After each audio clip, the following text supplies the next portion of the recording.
எப்பவும் போல சமைக்கிறது அப்படின்னா டக்குன்னு ஒரு நைட்டியை போட்டுட்டு ஒரு கொண்டையை போட்டுட்டு வந்து கடகடன்னு சமைச்சிட்டு வேலையை பார்க்கலாம்.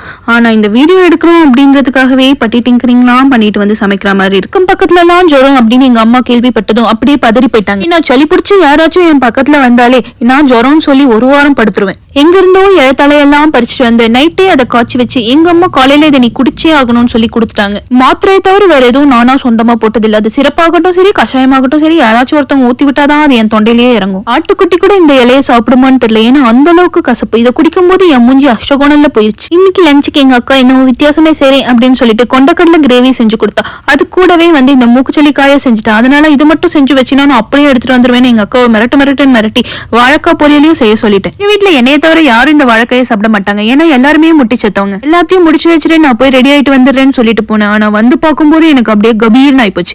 என்னன்னு பாத்தீங்கன்னா எனக்கு லஞ்சே கட்டல. லஞ்சையும் கட்டிக்கிட்டு பிரேக்ஃபாஸ்டையும் அமுக்கிட்டு ஆபீஸ்க்கு ஜூட் விட்டுட்டேன்.